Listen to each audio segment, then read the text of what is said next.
Tinawag ni House Speaker Pantaleon Alvarez na stupid o katangahan yung reklamong impeachment na inihahin laban kay Pangulong Duterte. Para naman sa Malacanang, black propaganda lang ang reklamong impeachment na yan. Nakatutok si Marie Sumali. Sa paghain ng impeachment complaints sa Kongreso laban kay Pangulong Duterte, ang tanong, meron bang sapat na kongresistang susuporta rito para umusad? Ayon kay House Speaker Pantaleon Alvarez, hindi raw nababahala ang mayorya ng Kamara na kaalyado ni Duterte. Wala raw kasing basehan ang complaint, kaya walang patutunguhan. All of us are entitled to our own stupidity. Okay lang po yan. Dadaan po sa proseso yan. May rules po tayo sa House of Representatives. Black propaganda naman ang tingin ni Chief Presidential Legal Counsel Attorney Salvador Panelo sa impeachment complaint. The impeachment complaint is utterly baseless. There being no basis in fact nor in law. It's intended as a black propaganda against the president. No treason, betrayal of trust, bribery, graft, and corruption, high crime and culpable violation of the Constitution has been committed. We reiterate that the so-called extrajudicial are not state-sponsored, and the President has made sure that he will not turn a blind eye to all uniformed personnel who violate and abuse their power. However, having said that, it does seem like part of a larger scheme of things. Ganyan din ang tingin ni Justice Secretary Vitaliano Aguirre II. Wala raw matibay na ebidensya si Magdalo Party List Representative Gary Alejano sa impeachment complaint na inihain daw para sa destabilisasyon. Giit naman ni Solicitor General Jose Calida, sunod-sunuran umano si Alejano sa kapwa niya Magdalo na si Senador Antonio Trillanes IV, na kilalang kritiko ng Pangulo.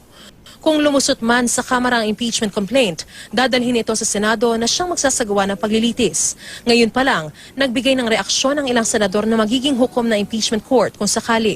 Sabi ni Senador J.V. Ejercito, walang mabigat na rason sa ngayon para patalsikin sa pwesto ang Pangulo.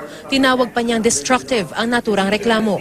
Ayon naman kay Trillanes, pagkakataon nito para harapin ng Pangulo ang mga ibinabatong alegasyon sa kanya. Sabi naman ni Senador Ping Lacson, constitutional na paraan ang paghahain ng impeachment complaint, kaya hindi dapat batikusin ang Magdalo Party List.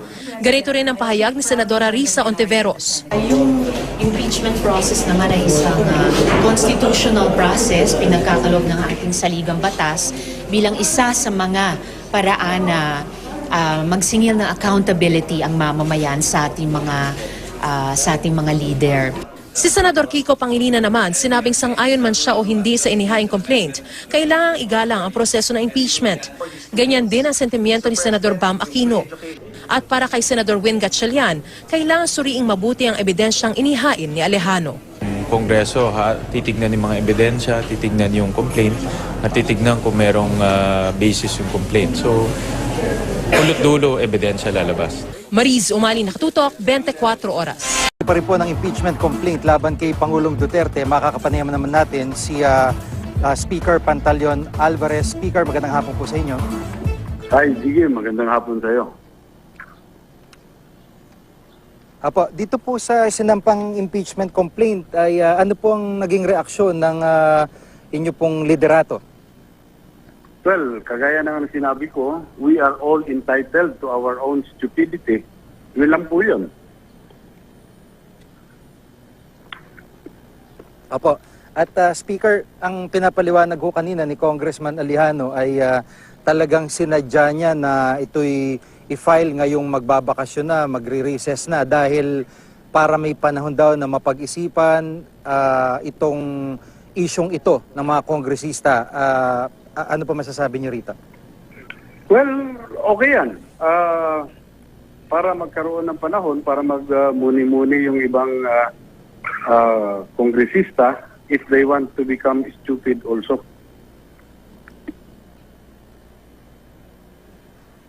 Sa tingin niyo ho ba, kasi yun ang perception ay nasa likod nito si Senator Trillanes? Hindi ko po alam. Apo. At ano po ang plano naman ninyo pag sa oras na bumalik ang session ng Kongreso? Paano nyo po harapin o paano harapin po ng mababang kapulungan ito pong isyong ito? Well, may proseso tayo doon, no? At dadaan sa proseso yan. Unang-una, titignan yan kung meron bang sufficient in form. Kung meron bang sufficient in substance. Kung meron, saka pupunta sa plenaryo. Ganun po ang proseso.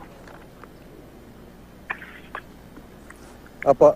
Speaker, sa tingin nyo ba o meron ho ba kayong impormasyon kung talagang may credibility yung mga usap-usapan o yung mga issue about destabilization? Well, anything is possible, ano? Kasi nga, merong isang babae dyan na nagmamadali, gustong pumalit sa ating Pangulo. Pwede po na merong destabilization. Nagpadala pa ng tape niya doon sa United Nations na kung ano-ano rin yung pinagsasabi. Opo, at pinatutungkalan nyo po ay si Vice President Robredo po. Si Leni Robredo. Opo. Speaker, dito sa pangyayari, isa ho sa mga naging basihan ng complaint o yung pong inihaing reklamo ay itong ang binabanggit ng Pangulo na kanyang pakipag-usap sa China para papasukin ng Benham Rice yung survey ship. So, ito po, ano hong reaction niyo naman dito? Alam mo, other than that, anong pwedeng ibang ebidensya natin? Kasi yung binanggit daw ng Pangulo, verbal lahat yan. Ang dali-daling sabihin na nagbibiro lang ako. Di ba? Mariosep. Apo. Bilang Panghuli po, Speaker, ano ho ang mensahe niyo rin sa mga kababayan natin at sa mga kapwa niyo po kongresista kaugnay po ng isyong kinakarap na ito ng Pangulo?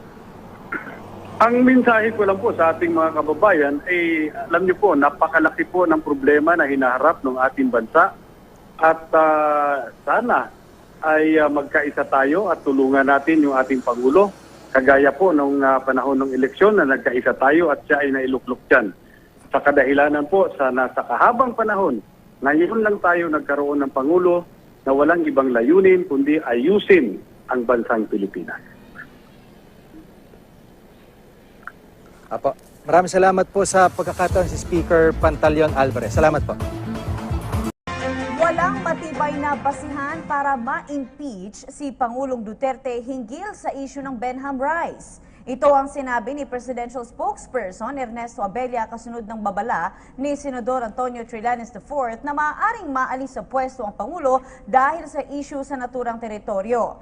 Ayon kay Abella, kahit kailan ay hindi nagtaksil sa bayan, nangurakot, nanuhol at gumawa ng krimen si Pangulong Duterte na maaaring maging grounds para maalis ito sa pwesto. Ani Abella, tapat si Pangulong Duterte sa kanyang tungkulin na protektahan at isulong ang interes ng bansa at ipagpatuloy ang pagkakaroon ng independent foreign policy at magandang pakikipag-ugnayan sa iba pang mga bansa.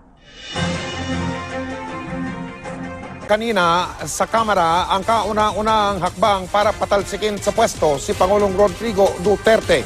Yan ay sa pamamagitan ng reklamong impeachment na isinampal ni Magdalo Party List Representative Gary Alejano. Sa kanyang reklamo, sinabi ni Alejano na ilan daw sa dapat paragutan ng Pangulo ang mga patayan kaugnay ng kampanya kontra droga at ang paratang tungkol sa kanyang umanong tagong yaman. At yan ang tinutukan ni Tina Pangaliban Perez. Kami po ay naniniwala na si Pangulong Duterte ay hindi nararapat na manungkulan bilang pinakamataas na opisyal ng ating bansa. Kaya po kami ay naghain ng impeachment complaint sa kadahilanang ito. 5 grounds for impeachment ang laman ng kauna-unahang impeachment complaint laban kay Pangulong Duterte na inihain kanina ni Magdalo Party List Representative Gary Alejano. Ang culpable violation of the Constitution, bribery, graft and corruption, betrayal of public trust at other high crimes. Basehan daw ang mga extrajudicial killing kaugnay ng kampanya kontra droga ng gobyerno at ang alegasyon ni Senator Antonio Trillanes IV na may 2.2 billion pesos si Duterte sa iba't ibang bank account bukod pa sa mga ari-ariang di nakadeklara sa Statement of Assets and Liabilities. Isinama rin sa reklamo ang mga issue noong mayor pa ng Davao City si Duterte tulad ng mga pinatay raw ng Davao Death Squad at libo-libong ghost employees. Ihahabol pa raw ni Alejano ang posibleng naging paglabag ni Duterte matapos niyang sabihing pinayagan niya ang pagpasok ng survey ships ng China sa Benham Rice. Ito ang plateau o talampas na nasa ilalim ng dagat sa silangan ng Pilipinas na mas malawak pa sa Luzon. Base sa international law, tanging Pilipinas lamang ang may karapatang luminang ng likas na yamang makukuha roon. Ang ilan sa mga alegasyong binanggit sa impeachment complaint ay nangyari noon pang mayor si Pangulong Duterte. Pero kahit daw alisin ang mga yon, naniniwala ang Magdalo Party List na may sapat pa ring basehan para gumulong ang reklamo. Primarily, tinaon ho natin sa bakasyon kasi nga ho, alam naman ho natin nung nakaraang pag-deliberate ng death penalty bill, parang ho sinagasaan ho ang lahat. At kung ating i-final ito during the regular session, makikita ho natin, magiging witness ho tayo kung paano i-railroad ho itong pagpatay ng impeachment complaint. Tama rin ho na ngayon ho namin final sa panahon ng recess para mabigyan ng pagkakataon ang miyembro ng Kongreso upang makapag-isip, no? Magnilay-nilay. Alam daw ni Alejano na paramihan ng kakampi ang impeachment proceedings pero umaasa pa rin daw siya. Batid namin na kung ang laban ay ang bilangan lamang, kami po ay nahaharap sa napakabigat na balakid. Ganun pa man, naniniwala kami na ang impeachment ay ilalaban hindi lamang dito sa loob ng Kongreso, kundi pati rin sa labas ng Kongreso. Bahagi si Alejano ng oposisyon, kasama si Albay Congressman Ed Salagman. Numerically, I doubt whether it would succeed. Not now, but probably in a few months or so. Dahil mambabatas na ang naghain, may tuturing ng verified complaint ito. Di tulad kapag private citizen ang naghain ng reklamo na nangangailangan muna ng endorso ng mambabatas. Sa Rules of Procedure on Impeachment na nagdaang Kongreso, 1/3 o 97 na pirma ng kasalukuyang 292 na mga kongresista ang kailangan para dumiretso sa Senado ang reklamo. Kung hindi, pwedeng i-refer sa Committee on Justice ang reklamo para dinggin kung pasado ba ang form and substance nito. Isang impeachment complaint lang ang pwedeng ihain sa isang opisyal sa isang taon. Magsisimula ang 1-year ban kapag nai-refer na sa komite ang impeachment complaint. Tina Panganiban Perez, Nakatutok, 24 Oras. Ngayon po kasama natin si Magdalo Party List Representative Gary Alejano kaugnay po ng impeachment complaint na isinampa niya laban kay Pangulong Duterte. Congressman, magandang hapon po sa inyo. Magandang hapon po, Jiggy. At sa inyong mga viewers, magandang hapon po. Apo, dito sa unang-una, ano po yung talagang mga basihan nyo kung bakit nyo naisipan na maghain ng impeachment complaint? Ito po yung marami na ho tayong narinig at nakita na ginawa ng Presidente at ginagawa hanggang sa ngayon. At sina-challenge ho tayo na kung meron ho tayong kaso kay Presidente, mag-file ho tayo ng kaso.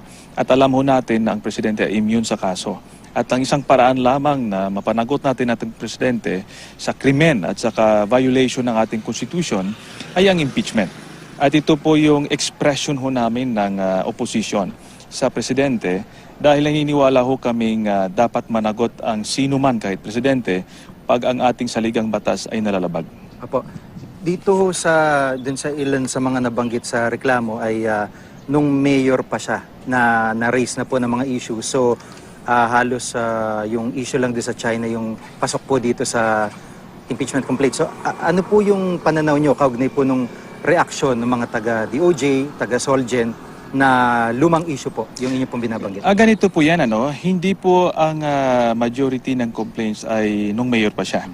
Sa katunayan, yung extrajudicial killings sa Davao ay nagbibigay lamang ng liwanag sa mga nangyayari ngayon. Kaya nga sinama ho natin ang mahigit 1,400 na reported deaths or extrajudicial killings sa Davao dahil yung local policy na yan ay inangat ho sa national policy at yan ho ang nakikita natin ngayon na mahigit na po 8,000 ang namamatay sa war on drugs.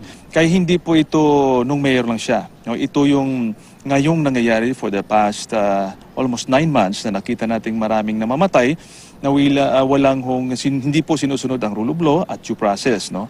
At pangalawa, yung ghost employees, tama po yan nung panahon sa Davao, no?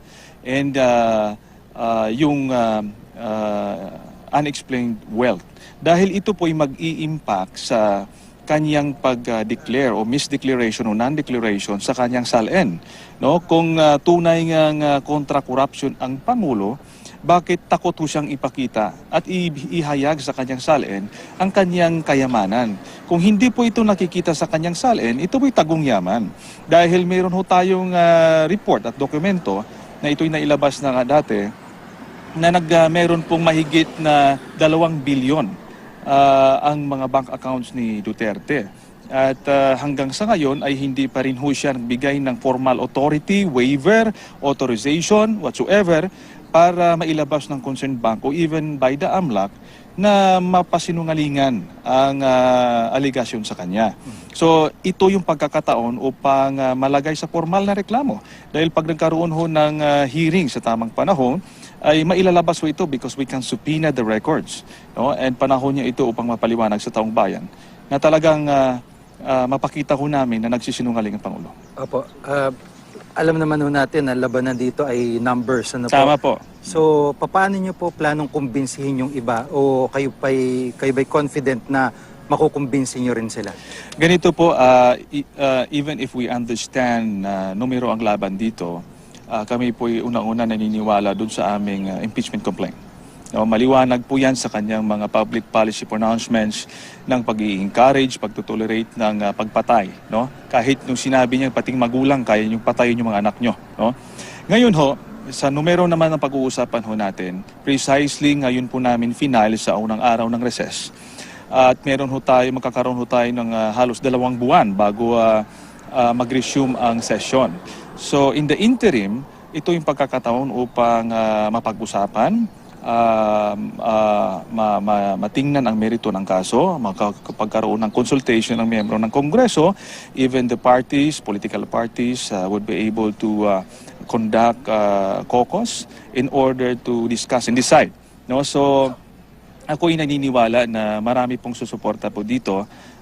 Meron na pong nag-signify, ayaw ko lang ho sabihin, matagal pa naman. Kaya nga bigyan ho natin ng oras at isama ho sa dasal nila sa Holy Week na mabigyan ho tayo ng tamang wisdom. Apo, karaniwan biglaan po yung pagpa-file o kaya ay kumbaga mabilisan yung proseso. Pero sa ganitong pagkakataon, baligtad binigyan nyo siya ng mahabang oras para mapag-usapan. Bakit po ganun nag-estratehiya? Kasi ho nakita natin ang pag-deliberate ng death penalty na kahit marami pong ayaw ay binabraso. May oras ho sila upang patayin sa committee level pa lang. O pag may gusto ho silang bill ay mabilis ho nilang iakyat.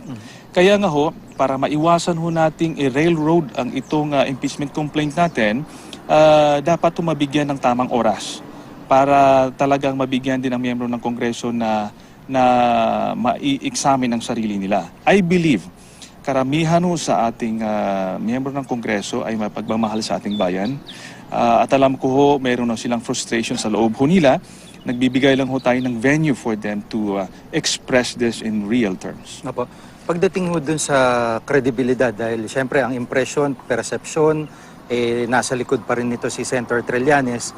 Ano ang masasabi niyo doon sa mga reaksyon, lalo na nung Solicitor General kanina na kumbaga isa ito sa mga pakana ni Senator Trillanes? Ganito po yan, meron pong track record ang grupong Magdalo at si Senator Trillanes pong nakikita dyan.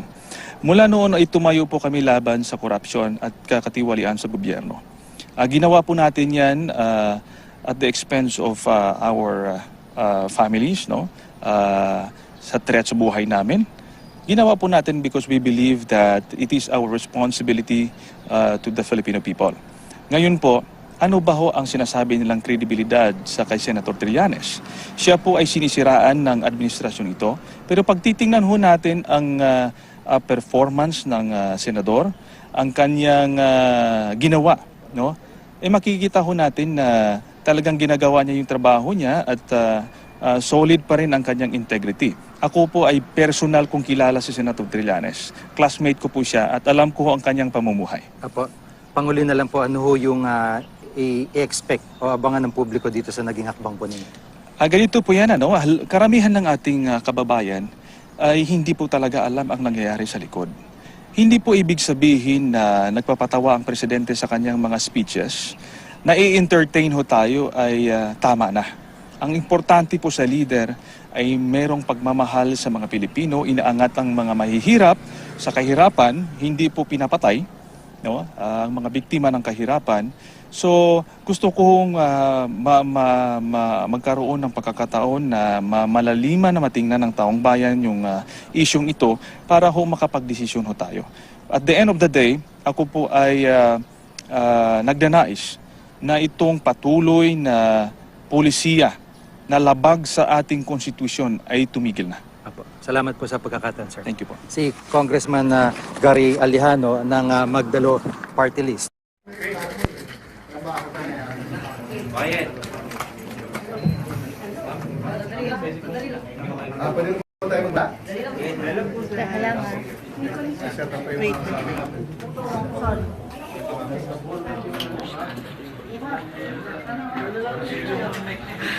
Pwede ko pa i-gano ka?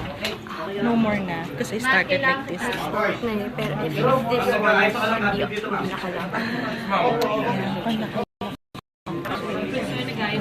so dapat ganito.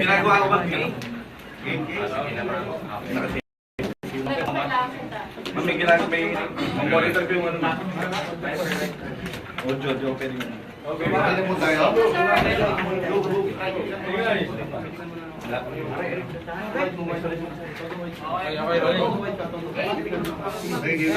Yes, sir.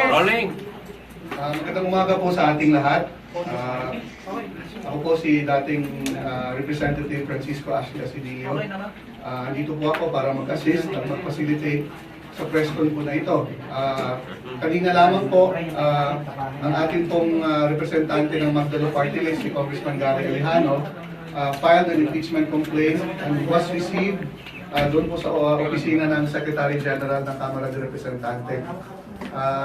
Para po sa ating press con ngayon, Congressman Alejano will be reading a statement and then we will be taking a few questions. Si Congressman Alejano po ating sole complainant nitong impeachment complaint for now. So without further ado, I'd like to open the floor to the opening statement of Congressman Alejano. Thank you, guys. Magandang umaga po sa inyong lahat. Please allow me to read my opening statement. Kami po ay naniniwala na si Pangulong Duterte ay hindi nararapat na manungkulan bilang pinakamataas na opisyal ng ating bansa. Kaya po kami ay naghain ng impeachment complaint sa kadahilan ng ito. Ayon sa aming inihaing reklamo, naniniwala kami na dahil sa mga krimen at mga paglabag sa ating saligang batas, ang Pangulong Number 2, engaging in bribery, betrayal of public trust. Kung ang kami po ay nahaharap sa napakabigat na ay ilalaban, hindi lamang kundi pati rin dito ang ating mga paaralan at ang nakakarami na hindi ibinoto, hindi sumusuporta at hindi sang-ayon sa mga pulisiya at kalakaran sa ilalim ni Pangulong Duterte. Marami sa ating mga kababayan ay kumakap pa rin sa mga binitawang pangako na gagawing pagbabago ng Pangulo. Pero ang reklamo pong ito, tinutumbok niya ang mga nagawang krimen at paglabag sa konstitusyon ng Pangulo na siya ang dapat at napapatupad at magtatanggol. Panalangin po namin na sana ang laban na ito ay tatawid at makapag-impluwensya sa hanay ng mga miyembro ng Kamara de Representante para magpirma at suportahan ang impeachment complaint. Ang Magdalo po ay mayroon kaya sa pagtayo at pagsuporta sa mga reforma at inisyatibong para sa ikabubuti ng ating bansa at ang bayan. Layo namin sa reklamong ito na maging bihikulo para sa ating mga kapwa Pilipino na magkaroon ng boses laban sa mga abuso at krimen ng Pangulong Duterte. Ang aming tungkulin sa araw na ito ay maging tagapagbigay daan ng makasaysayan at makatugigin ang kagustuhan at pagpasya ng talal ng mga representante sa Kongreso. Ang administrasyon ang tuong demokratiko at naniniwala sa pananagutan. Wala silang dapat isipin kundi ang hakbang na ito ay naayon sa saligang batas at sa sistema ng demokrasya. Nalabag sa batas o labas sa Constitution sa aming patuloy na oposisyon sa dating mayor ng Duterte sa amin at layo nating mapanagot siya sa kanyang mga nagawang. Magandang umaga po. Sir, can you cite like may EJK based on Matobato's testimony?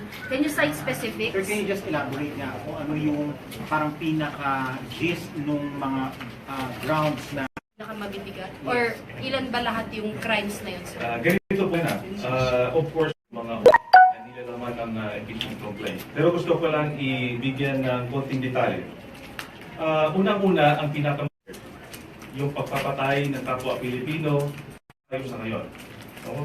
Pagpapatay sa ngayon. Nakakabahan 30,000, 30,000, 50,000 ang mamatay upang tayo tumayo at lumaban.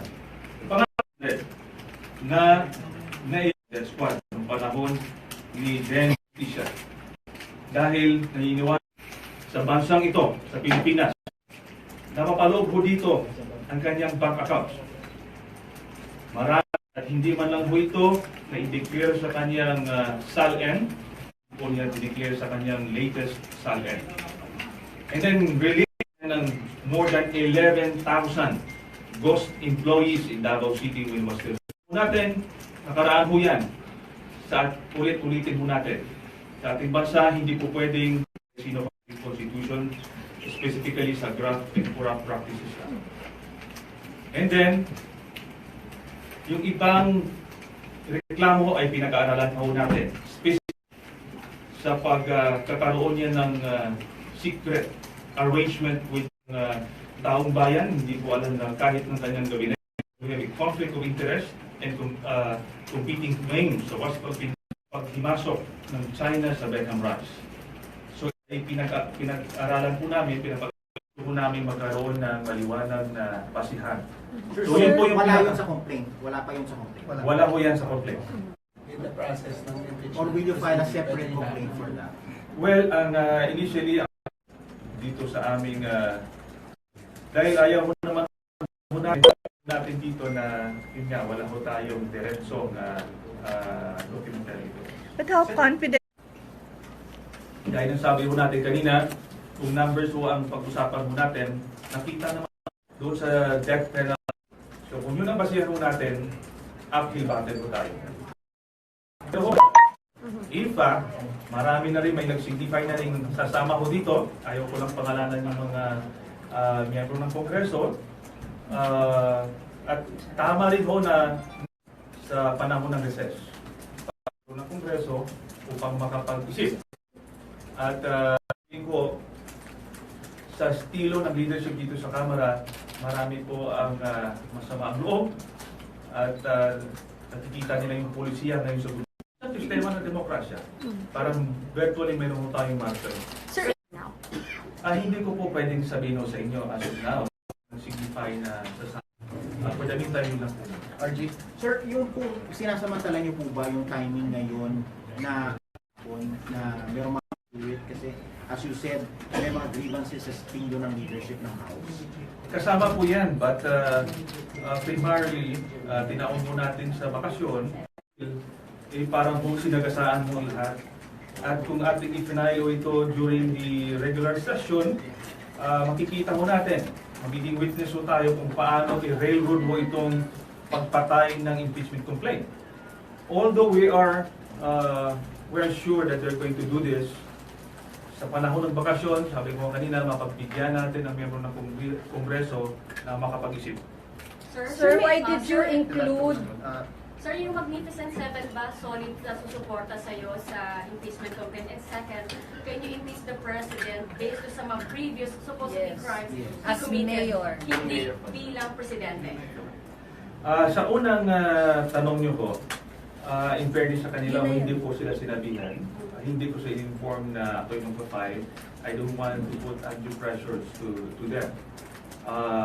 Hindi ko narinig. Pangalawa, tama ba ho na yung kasalanan yung nakaraan ay sisingilin siya ngayon?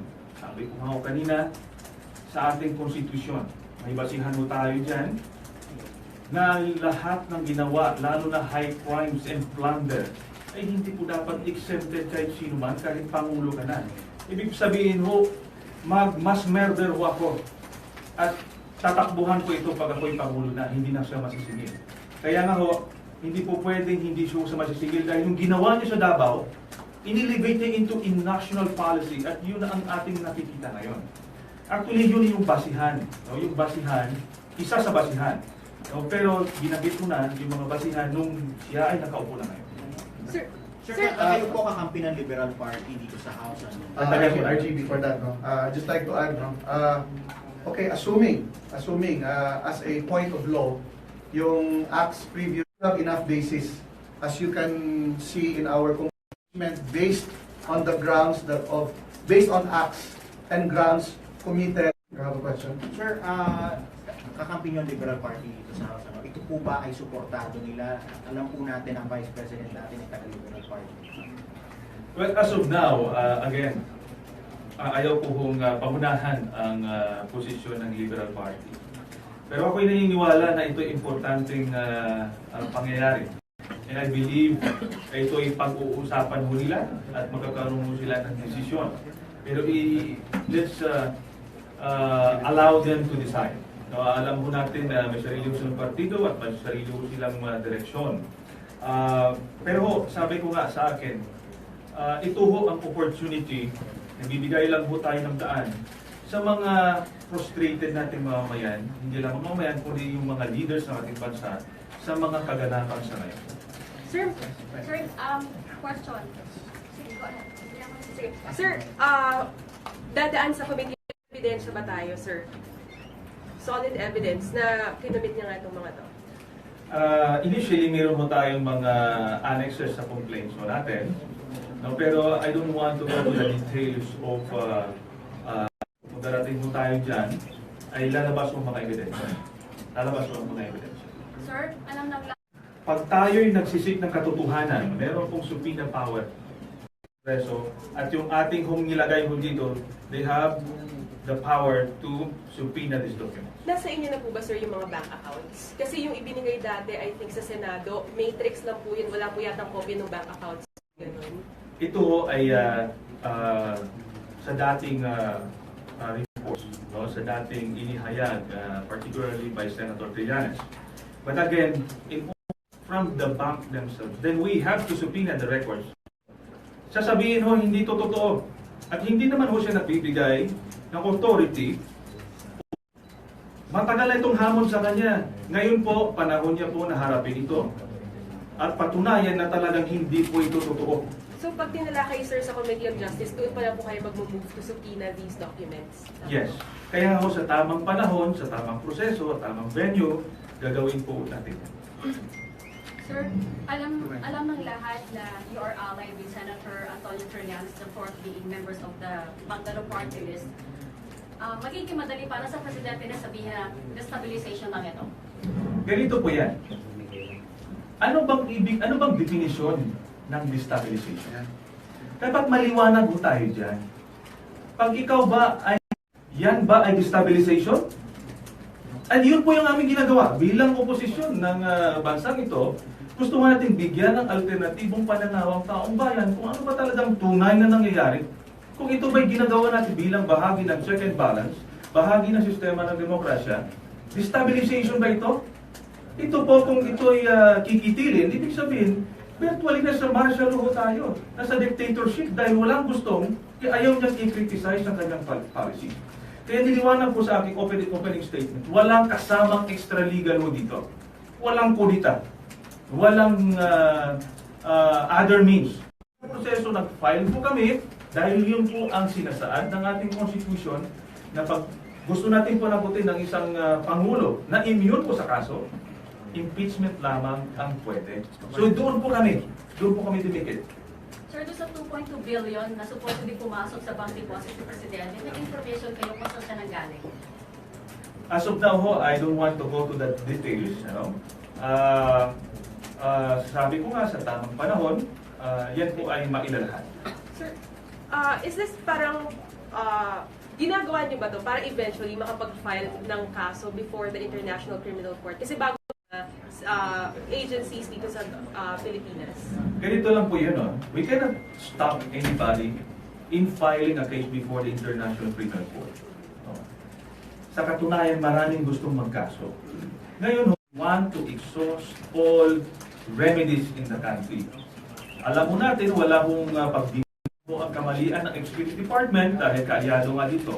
Nagkaroon po ng opportunity sa Senado na tingnan yung mga pero nakita niyo naman kung paano tinakpan at takpan ang ating Pangulo. So saan po pupunta ang taong bayan?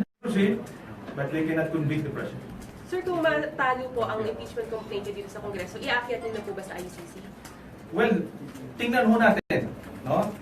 Kami po ay nakatutok lamang sa pag-file ng impeachment complaint. Tingnan ho natin sa panahon na papatayin ho nila ang impeachment ho dito. Kami po yung mag-uusap at magpaplano kung anong gagawin namin na next. Sir, but the President remains very popular. Parang ano yung, paano niyo ito papaintindi sa mga tao? The public and you, parang yun yung question ko. Ganito lang po yun, karamihan ho sa nakikita o sinasabi ng isang politiko ay hindi yun yung kanyang ginagawa. Pwede hong mabulag ang taong bayan sa tunay na pagkatao ng isang politiko. Kaya nga, mayroong mga investigasyon at ilabas at ilahad kung sino ba talaga sila. No? So ngayon, ginagawa ba namin ito dahil hindi ba namin gagawin ito dahil popular ho siya? Kami po'y naniniwala mandato ho namin yan. May track record na rin po kami sa pagtayo ng isang popular leader sa ating bansa. But regardless, kami po'y naniniwala na dapat managot siya sa krimen ng kanyang ginawa at we will try our best to inform the people na ito po yung totoo. If in fact wala ho siyang ginawa, makikita yun sa investigation. Ang ayaw ho natin mangyari, na tatanggapin ng taong bayan na parang legal ang pagpatay sa bansang ito. Na parang okay lamang na labagin natin yung mga proseso legal at ang karapatang pantao sa bansang ito ay parang okay na. Yan ang gusto natin iparating sa taong bayan sa bansang ito para magkaroon ng stability, para magkaroon ng pag-unlad. Kailangan ho mapanatili ang konsepto ng check and balance sa ilalim ng demokrasyang sistema o ang rule of law, ang due process. Hindi po pwedeng nag-iisang tao at naririnig ho tayo na he doesn't care about the Congress, he doesn't care about the Constitution, he doesn't care about the Supreme Court, kung anong gagawin niya. Hindi po. Precisely meron ho tayong three branches of government to check on each other, on the excesses of power of the other department. Kaya nga, ito ho ang aming responsibilidad ngayon. Ngayon, nakikiusap kami sa taong bayan, buksan niyo ang inyong mga mata. Dahil kami umiikot sa kanayunan, ang taong bayan ho, nakikita na nila sa TV, nakikita nila sa Facebook, narinig sa radyo, and they go on with their lives without really knowing kung ano ba talaga ang nangyari sa buhay nila except sa panahon na maging biktima na ho sila mismo ng policing ito. Sir, we saw what happened to the critics of President Duterte, like Senator De Lima. Do you have any apprehensions of what may happen to you after this? Well, definitely, kami po ay tao lamang, katulad ninyo. Meron din ho kaming takot. Pero ito ba'y mananaig over sa aming mandato na magsilbi sa taong bayan? Kahit noon ho kami sundalo pa, may takot din po kami. Pero nananaig po ang aming desire ng pagsilbi sa ating bayan. So dito ho kami nagkuha ng lakas ng loob dahil nakikita at naririnig ho namin ang freedom-loving Filipinos na naghahangad ng hustisya at pagbabago sa ating bansa. Kaya nga ho, in spite of the threats, in spite of the challenges ahead, we hope to survive, and we hope to address the challenges. Sir, outside of what you did today dun sa filing ng impeachment complaint, do you think there is still check and balance among the three branches? Well, sa tingin ko nga ho, ito ay na-erode na right now. Ayaw ho nating tuluyang mawala ang check and balance. At narinig naman ho natin ng Presidente. Every time na magsalita ho siya, gusto niyang mag-declare ng martial law. Actually, what he's doing is desensitizing the Filipino people on the issue of martial law. Para pagdating ng panahon, pwede hong sabihin na ini-inform ko na kayo dyan, matagal ko nang sinasabi yan, and now I'm going to declare martial law. Huwag ho tayong mamanhid ho dyan. Huwag ho tayong papayat na every time magsalita siya, hindi ho tayong mag-iingay. At sabihin na ito palang sistema ng martial law, hindi po natin naranasan dahil karamihan ho, hindi ho nakaranas ng martial law.